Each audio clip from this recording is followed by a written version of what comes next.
The massive spaceship floated silently through the dark void of space. Its silver hull gleamed under the distant stars, and inside hundreds of beings from different worlds worked together. This was the Nexus Prime, the most important ship in the galaxy. Today was supposed to be a normal day, but everything was about to change. Queen Virolith sat in her grand meeting room, her tall figure commanding respect from everyone present. She was unlike any human, standing nearly 7 feet tall, with a skin that looked like it was made of living crystal. Her people, the Zephyrians, had been the rulers of this part of the galaxy for thousands of years. But today, she was meeting with visitors from a small blue planet called Earth. The humans had only recently discovered space travel, but they had impressed everyone with their curiosity and determination. The peace treaty they were discussing could change everything. It would mean trade, shared knowledge, and friendship between two very different species. Ambassador Williams, an elderly human with kind eyes, was explaining Earth's position on mining rights in the outer planets. Queen Virolith listened carefully, occasionally nodding her crystal-like head. Her breathing was slow and steady, just like always. Everything seemed perfect. Then, without any warning, something went wrong. The ship's lights flickered for just a moment. Most people didn't even notice it. The artificial gravity that kept everyone's feet on the floor wavered for less than a second. It was such a small thing that the meeting continued without pause. But Queen Virolith suddenly grabbed her chest. Her crystal skin began to lose its usual glow. Her eyes, normally bright like stars, became dim and unfocused. She tried to speak, but only a strange sound came out, Your Majesty, Ambassador Williams asked, concern filling his voice. Before anyone could react, the Queen collapsed. Her massive body hit the floor with a sound that echoed through the room. The crystal-like skin that had been glowing moments before was now completely dark. She wasn't moving. She wasn't breathing. Panic filled the room instantly. The Zephyrian guards rushed forward, their own skin flashing different colors in distress. Human diplomats stepped back, not knowing what to do. Everyone was talking at once, their voices creating a chaos of sound. "Get the medical team," someone shouted. "Tior." The room. Another voice called out. "Is she breathing? I can't find a pulse." Dr. Rodriguez, the human doctor who had come with the Earth's delegation, quickly knelt beside the Queen. His hands shook as he tried to check her vital signs. But Zephyrian bodies were so different from human ones.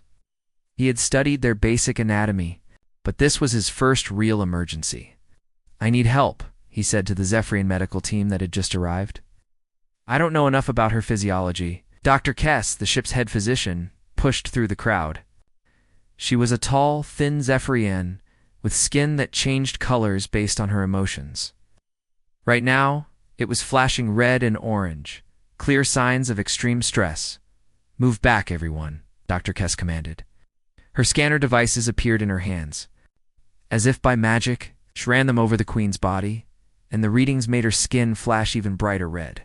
"Her primary heart has stopped," Dr. Kess announced. "But her secondary hearts are still functioning." This was something most humans didn't know about Zephyrians. They had not just one heart, but 3. The primary heart was the most important. But the other 2 could keep them alive for a short time if something went wrong. Dr. Rodriguez looked confused. 3 hearts. That's incredible.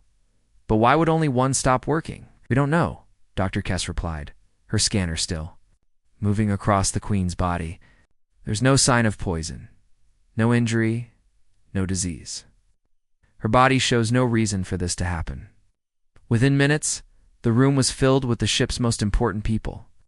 Security Chief Kadoz, a massive Zephyrian with dark blue skin, immediately began giving orders.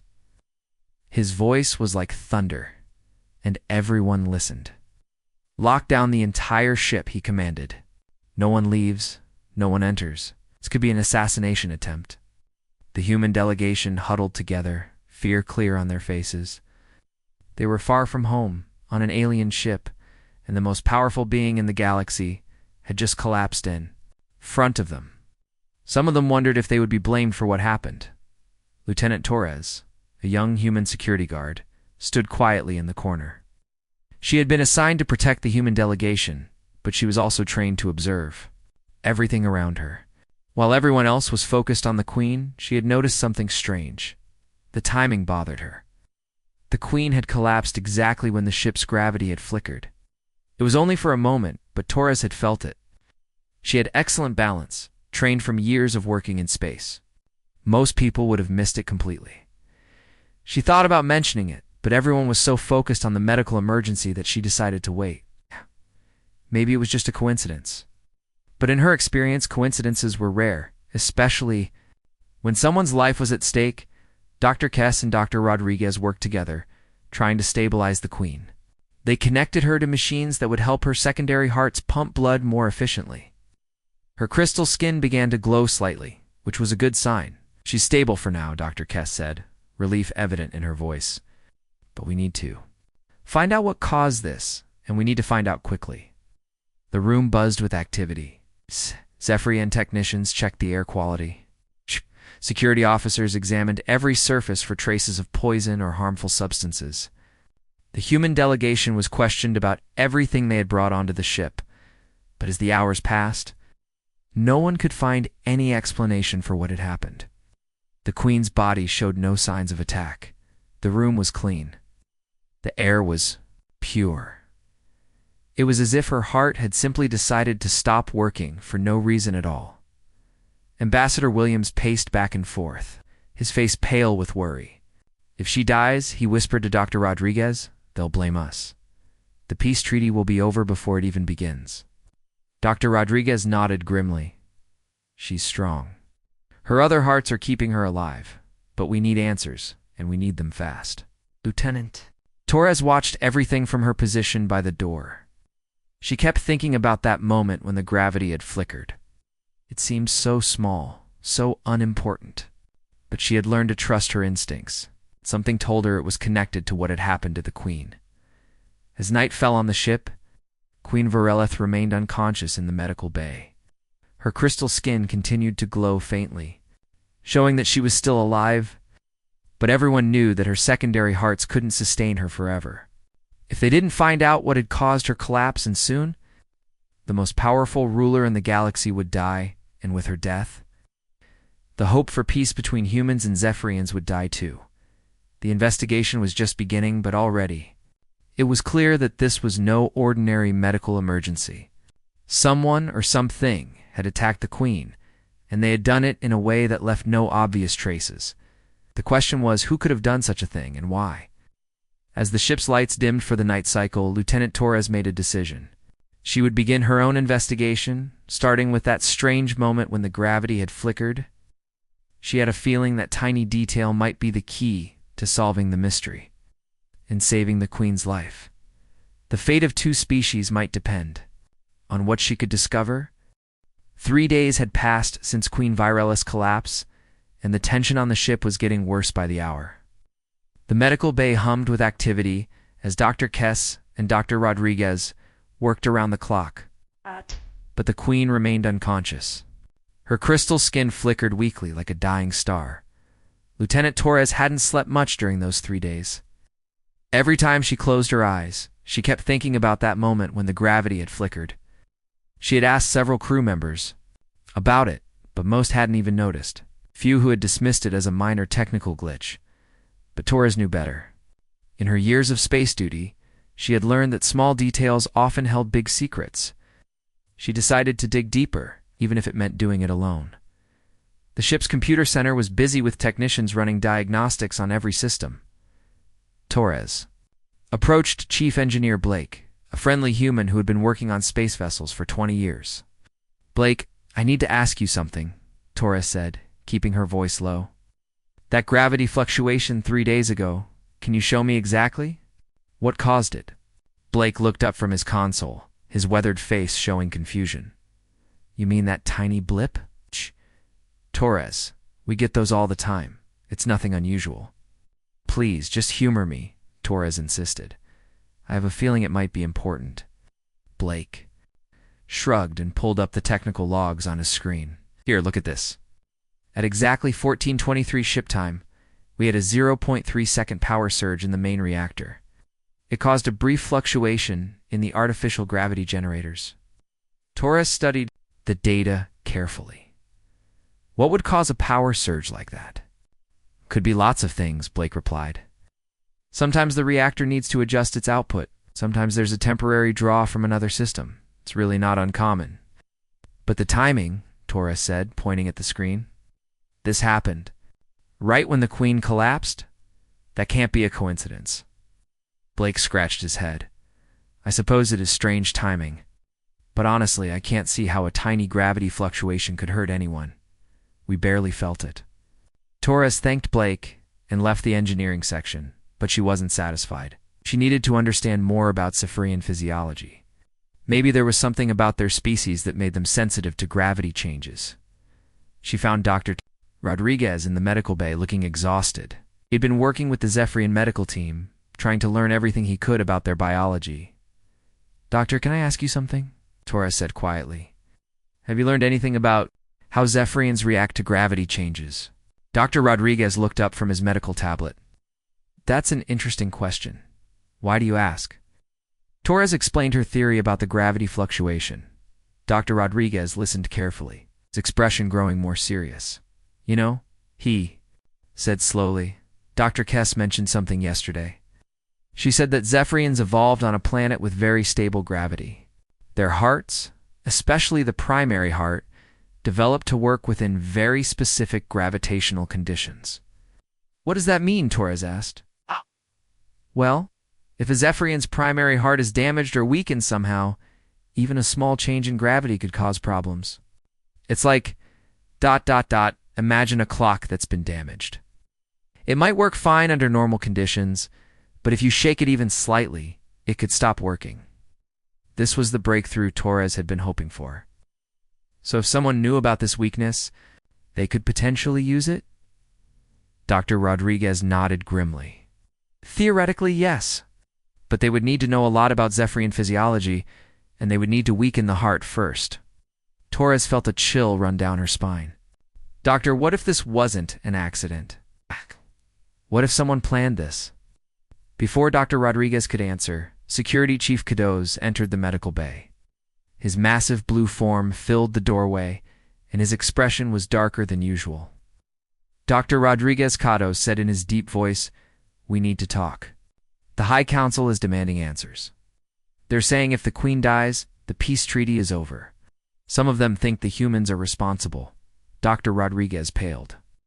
Chief, we found no evidence of any human involvement. This appears to be a medical emergency. Appearances can be deceiving, Kodos replied. The Council wants to question every human on this ship. They're particularly interested in anyone who had access to the Queen's quarters or food supplies. Torres stepped forward. Chief Cados, I think we need to look at this differently. What if this isn't about poison or traditional methods of attack? Cados turned his attention to her. Explain. Torres took a deep breath. The Queen collapsed exactly when we had a gravity fluctuation. Dr. Rodriguez, just explain that Zephyrians are sensitive to gravity changes if their hearts are already weakened. What if someone found a way to weaken her heart over time, then? Triggered the collapse with the gravity fluctuation. Cados was quiet for a long moment. That would require extensive knowledge of our physiology, and it would take months of preparation. Exactly, Torres said. This wasn't a spur-of-a-moment attack. Someone has been planning this for a long time. Dr. Rodriguez pulled up files on his tablet. If that's true, we need to look at the Queen's medical history. Has she had any health issues lately? Any changes in her routine? Kodos hesitated. The Queen's medical information is highly classified. Only her personal physician and a few trusted advisors have access to it. Then, we need to talk to those people, Torres said. I'm right. One of them might be involved. Kadas's skin flashed. Read briefly a sign of anger in Zephyrians. You're suggesting that someone close to the Queen, someone she trusts, tried to kill her? I'm suggesting we need to consider all possibilities, Torres replied calmly. Who has access to the Queen's quarters? Who knows her daily routine? Who understands Zephyrian physiology well enough to plan something like this? Dr. Rodriguez was already working on his tablet. I can cross-reference the medical data with the timing of the gravity fluctuation. If there's a pattern, we might. Be able to find it? Kados looked between the two humans. You realize what you're suggesting? If there is a traitor close to the Queen, it could tear apart our entire government structure. But if we don't find the truth, Torres said, the Queen might die anyway, and then both our species will suffer. Then Dr. Cass entered the medical bay, her skin flashing with urgent colors. The Queen's condition is getting worse, she announced. Her secondary hearts are beginning to strain. If we don't find a solution soon, we'll lose her. The gravity of the situation hit everyone in the room. They weren't just solving a mystery anymore. They were racing against time to save a life and prevent a war between two species. Torres made a decision. I'm going to review the security footage from the past few months. If someone has been planning this, there might be evidence in the recordings. I'll help you, Dr. Rodriguez said. 2 sets of eyes are better than 1. Kodos nodded slowly. And I'll speak with the Queen's inner circle. Quietly. If there is a traitor among us. We need to find them before they realize we're onto them, as they prepared to split up. Torres couldn't shake the feeling that they were dealing with something much bigger than a simple assassination attempt. The level of planning, the knowledge required, the perfect timing. It all pointed to someone with incredible patience and access to the highest levels of Zephyrian society. The question was, who could they trust? And more importantly, could they find the truth before it was too late? The clock was ticking and Queen Virala's life hung in the balance. But now at least they had a direction to investigate. The real work was just beginning. Torres had been staring at security footage for 6 hours straight and her eyes were starting to burn. The ship's data archives contained thousands of hours of recordings, but she was determined to find something that everyone else had missed. She had narrowed down her search to the past 3 months, focusing on areas near the Queen's quarters. Dr. Rodriguez sat beside her, occasionally pointing out details that caught his attention. They had discovered that only 5 people had regular access to the Queen's private areas. Dr. Thross, the Queen's personal physician, Commander Vex, her military advisor, Chef Zara, who prepared her meals, Tentant Nico, who managed her daily schedule, and Captain Hayes, the human liaison officer. Wait, Torres said, pausing the footage. Look at this timestamp. 3 weeks ago, Dr. Thross visited the Queen's quarters at 3 a.m. That's unusual, isn't it? Dr. Rodriguez leaned closer to the screen. Medical emergencies can happen at any time. But you're right, it does seem odd. They made a note and continued watching. What they found over the next hour made their blood run cold. Dr. Thross had been making late-night visits to the Queen's quarters almost every week for the past 2 months. Each visit lasted exactly 15 minutes. This isn't normal, Torres muttered, even for a personal physician. They decided to dig deeper into the ship's medical records. Dr. Rodriguez used his access codes to pull up the Queen's health data, though much of it was still classified above his level. Look at this, Dr. Rodriguez said, pointing to a series of entries. The Queen has been complaining about fatigue and chest discomfort for the past 8 weeks. But according to Dr. Thross's notes, all her tests came back normal. Torres frowned. What if the tests weren't really normal? What if Dr. Thross was hiding something? They spent another hour going through the medical logs when Torres noticed something strange. Rodriguez, look at these vitamin supplements the Queen has been taking. They're not standard Zephyrian vitamins. Dr. Rodriguez examined the chemical composition listed in the files. These are unusual. Some of these compounds I don't recognize, and they're being given in very specific doses. Could they be harmful? Torres asked. Not directly, Dr. Rodriguez replied, studying the data more carefully. But some of these could potentially weaken heart tissue over time, especially if combined with other factors. Torres felt her pulse quicken. What kind of other factors? Stress? Changes in gravity? Electromagnetic interference? Dr. Rodriguez paused, his eyes widening. Torres, if someone wanted to make a Zephyrian's heart extremely sensitive to gravity changes, this combination of supplements could do it. They looked at each other in shock. The pieces were finally coming together. Someone had been slowly poisoning the Queen, not to kill her outright, but to make her vulnerable to the gravity fluctuation that they had planned. We need to test these supplements, Torres said. But first, we need to figure out how to do it without alerting anyone. Dr. Rodriguez nodded. I can run some tests in the secondary lab, but Torres, if we're right about this, it means Dr. Thross has been planning this for months. The question is why. Before Torres could answer, her communication device buzzed. It was Security Chief Kodos, and he sounded urgent. Torres, Rodriguez, report to Conference Room 7 immediately. We have a situation. They found Kodos pacing back and forth when they arrived. His skin was flashing multiple colors, which meant he was extremely agitated. I've been questioning the Queen's inner circle, Kodos said without preamble, and I've discovered something disturbing. Dr. Thross has been in contact with someone outside the ship. Torres and Rodriguez exchanged glances. What kind of contact? Torres asked. Encrypted messages. Dozens of them over the past 4 months. Technical. Team is trying to decode them, but it's taking time. Chief Torres said, We need to tell you what we found. They explained their discovery about the supplements and the late-night visits. Kodos listened intently, his skin gradually changing from agitated colors to a deep, angry red. So you're telling me that Dr. Thross has been slowly weakening the Queen's heart, planning to trigger a collapse with a gravity fluctuation? Kodos asked. That's what the evidence suggests, Dr. Rodriguez confirmed. But we need to test the supplements to be sure. Kodos was quiet for a long moment. Dr. Thross has been the Queen's physician for over 20 years. She trusts him completely. If he's behind this, we need more proof, Torres said. And we need to figure out who he's been communicating with. Just then, the ship's communication system crackled to life. All senior staff report to the medical bay immediately. The Queen's condition is deteriorating rapidly. They rushed to the medical bay to find Dr. Kess working frantically over the Queen's unconscious form. Her crystal skin was barely glowing. Now, and the machines around her were beeping urgently. Her secondary hearts are failing, Dr. Kess announced. If we don't do something soon, we'll lose her. Dr. Thross stood nearby, his skin showing patterns of deep concern.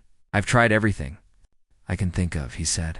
Perhaps we should consider moving her to the main medical facility on Zephyria Prime. She's too weak to travel, Dr. Kess replied. The journey would kill her. Torres watched Dr. Thross carefully. His body language seemed genuinely concerned, but she had learned not to trust appearances. If he was behind this, he was an excellent... A CTOR Dr. Rodriguez stepped forward. Dr. Thross, I'd like to review the Queen's supplement regimen. Perhaps there's something we've missed. Dr. Thross hesitated for just a moment, so briefly that most people wouldn't have noticed. But Torres caught it. Of course, Dr. Thross said. Always. Though I've already reviewed everything multiple times. The Queen's supplements are standard health boosters. Nothing unusual. I'm sure you're right, Dr. Rodriguez said diplomatically. Sometimes a fresh perspective helps. As Dr. Thross led Dr. Rodriguez to review the medical files, Torres noticed something. The doctor's hands were shaking slightly, and his skin showed faint patterns of stress that he was trying to hide. Kodos approached Torres quietly. My technical team has made progress on those encrypted messages. They're not random communications, they're reports. Someone has been giving detailed updates on the Queen's condition to an outside party. Who? Torres asked. We're still working on that. But the messages stopped exactly 3 days ago, right after the Queen collapsed. Torres felt a chill. I think we need to confront Dr. Thross. If the Queen's condition is getting worse, we might not have much time. We need solid proof first, Kodos replied. If we're wrong about this, we could destroy an innocent person's life. If we're right but can't prove it, he might find a way to finish what he started. They were interrupted by a commotion near the Queen's bedside. Dr. Kess was shouting orders to her medical team. The machines were making sounds they hadn't made before. She's going into cardiac arrest, Dr. Kess announced. All 3 hearts are failing now. Torres watched as the medical team worked desperately to save the Queen's life. In the chaos, she noticed Dr. Thross standing back, not participating in the emergency efforts. His expression was unreadable, but something about his body language bothered her. As the medical team fought to stabilize the Queen, Torres made a decision. She couldn't wait for more proof. Too much was at stake. She pulled Kodos aside. Chief, we need to search Dr. Thross's quarters right now. If he's behind this, there might be evidence we can use. Kodos looked at the frantic medical scene. I do. But be careful. If he realizes we suspect him, he might try to silence us. Torres nodded and slipped out of the medical bay. She had a feeling that whatever they found in Dr. Thross's quarters would either prove their theory or clear his name forever. But with the Queen's life hanging in the balance, they had to take the risk. The truth was out there, and Torres was determined to find it before it was too late. Torres moved quietly through the ship's corridors, her heart pounding with each step. Dr. Thross's quarters were located in the medical section. It's just 2 levels below the Queen's chambers. She had to be careful if he returned unexpectedly. She would have a lot of explaining to do. The door to his quarters required a security override, but Torres had learned a few tricks during her years in space security. Within minutes, she was inside the doctor's private rooms. The quarters were neat and organized. It's just what you'd expect from a medical professional. Medical journals lined the shelves, and his desk was covered with research papers about Zephyrion. Physiology. But Torres was looking for something more specific. She started with his personal computer terminal. Most of the files were protected, but she managed to access his recent activity logs. What she found made her stomach drop. Dr. Thross had been researching heart conditions in Zephyrians for months, but not the kind of research a doctor normally does. He had been studying ways to weaken heart tissue, how different chemicals could affect cardiac function, and most disturbing of all, how gravitational changes could trigger heart failure in compromised patients. This is it, Torres whispered. To herself, this is the proof we need. But as she continued searching, she found something even more shocking. Hidden in a locked drawer was a small communication device, the kind used for secret, untraceable messages. The device contained dozens of encrypted files. Torres quickly copied the files to her own device, just as she heard footsteps in the corridor outside. Someone was coming. She quickly closed the drawer and moved away from the desk, pretending to examine the medical journals. The door opened, and Dr. Thross walked in. His skin immediately flashed orange and red when he saw her. "Lieutenant Torres," he said, his voice carefully controlled. "What are you doing in my quarters?" Torres had to think fast. "Dr. Thross, I'm sorry to intrude. Security Chief Kodos asked me to check on all senior staff members. With everything that's happened to the Queen, we're making sure everyone is safe." Dr. Thross studied her face carefully. "I see. And did you find anything concerning?" "No. Everything looks normal," Torres replied, trying to keep her voice steady. "I'll let the chief know you're accounted for." As she moved toward the door, Dr. Thross stepped partially in her way. "Lieutenant, I hope you understand how difficult this situation has been for me. Kona has been my patient for over 20 years. Her condition is heartbreaking." There was something in his tone that made Torres look at him more carefully. His skin patterns were showing stress, but there was something else, something that looked almost like guilt. "I'm sure you're doing everything you can, Doctor," Torres said diplomatically. "Yes," Dr. Thross replied slowly. "Everything I can." Torres left his quarters and immediately contacted Kodos through her secure communicator. "Chief, I found something. I need to meet privately right away." 20 minutes later, Torres, Kodos, and Dr. Rodriguez were huddled in a secure conference room. Torres showed them what she had discovered on Dr. Thross's computer. "Look at this research," she said, displaying the files on the room screen.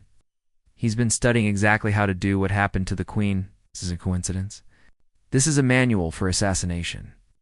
Dr. Rodriguez examined the medical data. "These chemical compounds he was researching, they match exactly with what we found in the Queen's supplements." He knew exactly what he was doing. Kodos's skin flashed angry red. But why? What possible reason could he have for wanting to harm the Queen? Torres pulled up the communication device data. "That's where this comes in. My technical skills aren't good enough to decode these messages, but I think your team can break them." Kodos immediately contacted his best technician. Within an hour, they had partial decryption of the messages. What they revealed was shocking. The messages were communications with a group called the Pure, Zephyrian movement extremists who believed that any alliance with other species would weaken their race. They wanted to prevent the peace treaty with Earth at any cost. Dr. Thros has been reporting the Queen's condition to them for months. Kodos read from the decoded messages. They've been planning this assassination to make it look like the humans were responsible. Dr. Rodriguez looked sick. If the Queen dies and we get blamed, it would start a war between our species. Millions of people would suffer. Torres felt anger building in her chest. We have to stop him. But first, we need to save the Queen. Doctor, is there any way to reverse what he's done to her? Maybe, Dr. Rodriguez said thoughtfully.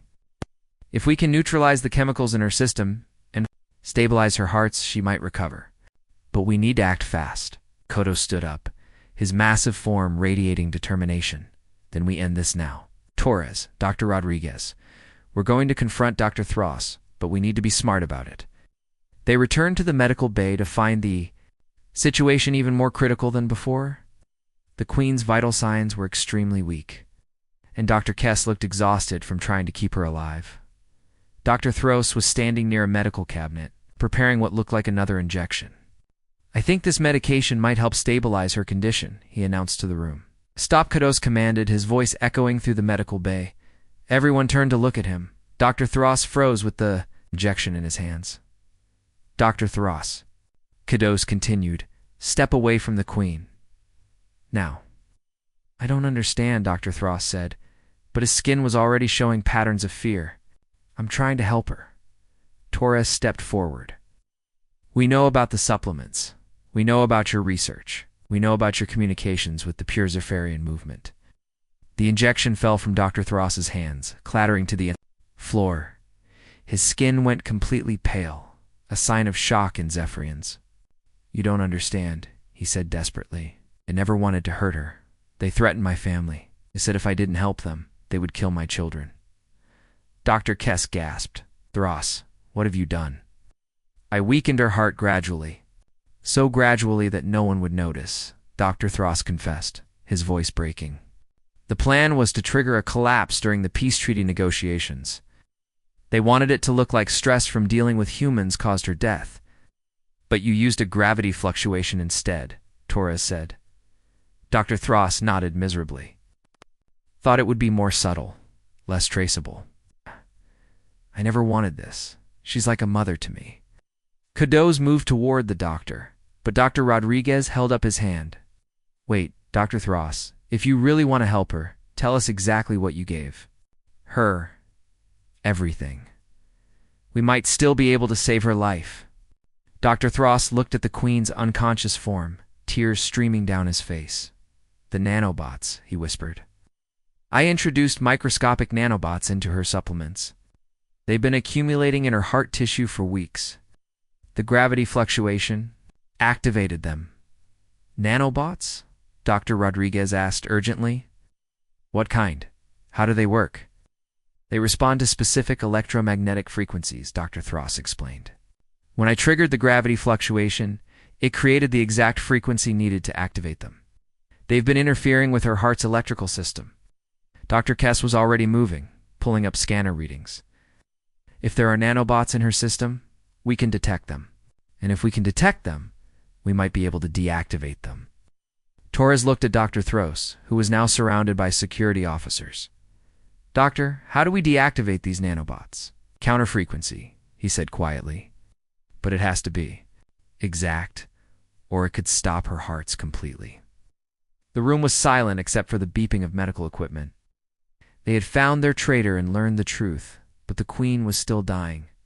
The real challenge was just beginning.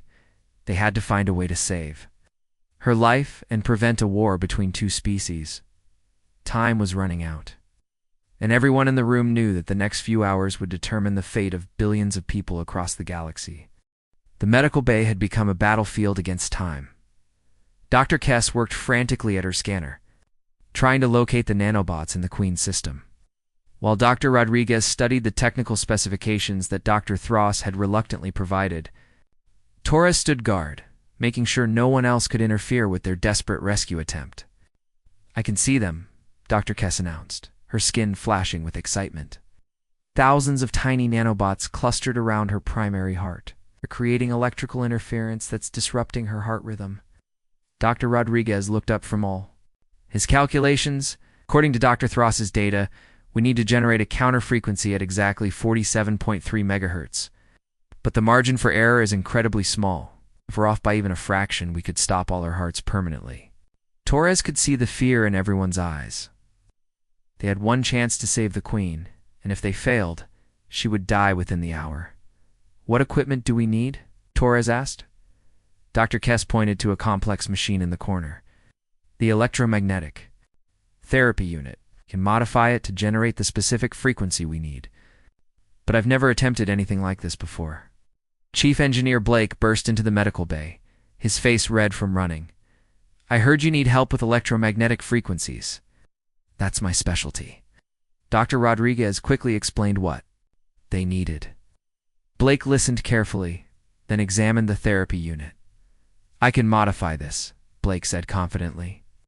But I'll need at least 20 minutes to recalibrate the systems. Dr. Kess checked the queen's vital signs again.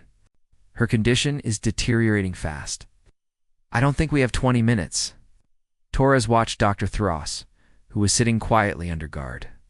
Despite everything he had done, she could see genuine anguish in his expression as he watched his long time. Patient dying, Dr. Thross, Torres said, approaching him carefully. Is there anything else we should know? Is any other way to help her? Dr. Thross looked up, tears still flowing down his face. Hey. There might be something, he said quietly. The nanobots are designed with a failsafe. If the queen's body temperature drops below normal, they automatically shut down to preserve energy. Double quotes, Dr. Kess overheard this. We could induce hypothermia temporarily. It's risky, but it might give us time to work.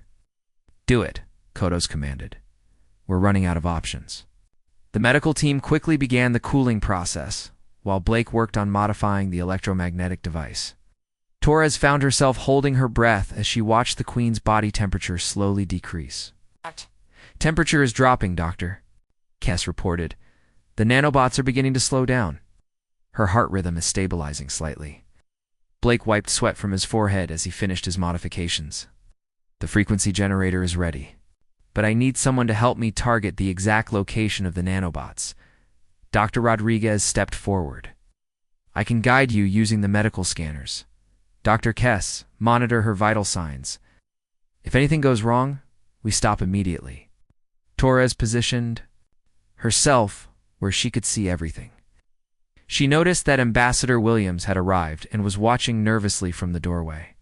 The success or failure of this procedure would determine not just the Queen's fate, but the future relationship between humans and Zephyrians. Beginning electromagnetic pulse in 3.1. Blake announced. The machine hummed to life, generating an invisible energy field focused on the Queen's heart. Everyone watched the monitors intently, looking for any sign that the nanobots were deactivating. I'm seeing some disruption in the nanobots, Dr. Kess reported. But they're not all shutting down. We need to adjust the frequency.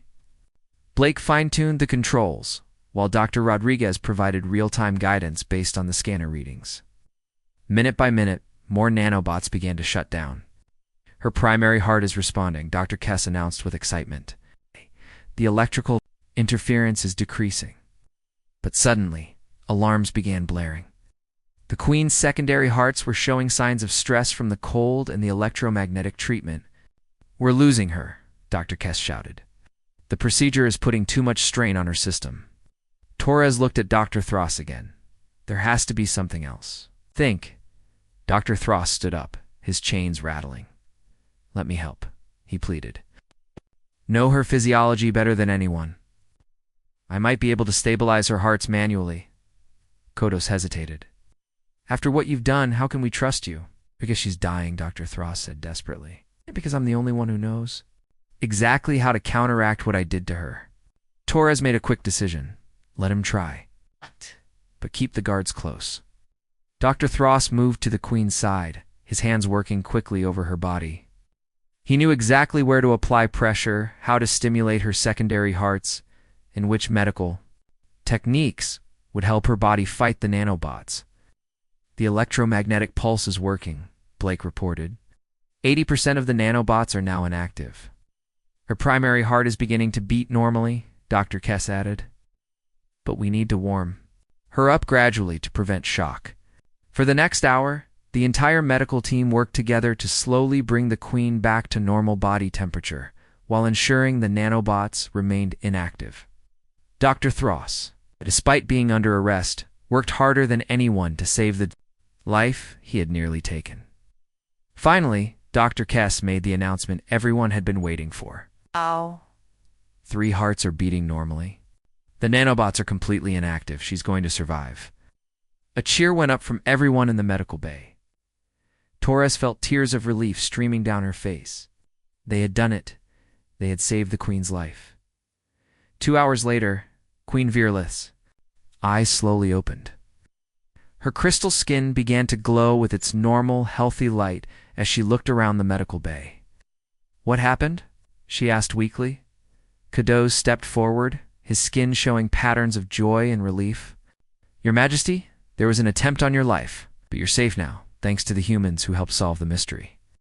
The Queen's gaze found Torres. "You saved my life?" Torres shook her head. "We all did, Your Majesty. It was a team effort." Queen. Virolith struggled to sit up, and Dr. Kess helped support her. "And Dr. Thros? Where is he?" The disgraced doctor stepped forward, still in chains.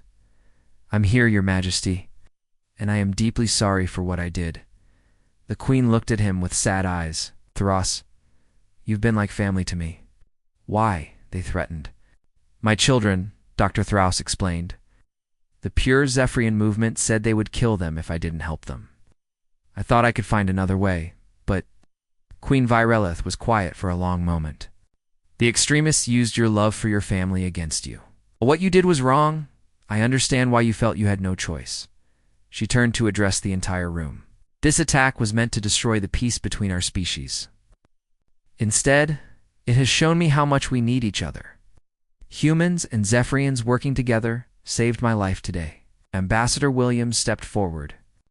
"Your Majesty, does this mean the peace treaty will continue?" Queen Virelith smiled, her skin glowing brighter. "Not only will it continue, but I want to expand it. I'm creating a new joint security force, with both humans and Zephyrians working together to protect both our peoples." She looked directly at Torres. "Lieutenant Torres, I would be honored if you would consider leading this new force." Torres was speechless for a moment. "Your Majesty, I would be honored." 3 months later, the Joint Security Force was operational, and the peace treaty between Earth and the Zephyrian Empire had been signed with great celebration. Dr. Thros was serving his sentence, but the Queen had arranged for his family to be protected and relocated to safety. Torres stood on the observation deck of the Nexus Prime, looking out at the stars. What had started as a mysterious medical emergency had become the foundation for a new era of cooperation between two species. Dr. Rodriguez joined her at the viewing window. Hard to believe it all started with a gravity fluctuation that lasted less than a second. Torres smiled. Sometimes the smallest details lead to the biggest discoveries. As they watched, ships from both Earth and Zephyria Prime flew together in formation, a symbol of the unity that had grown from tragedy. The alien queen lived, the peace was secured, and the galaxy was a little bit safer because one human guard had paid attention to a tiny detail that everyone else had missed.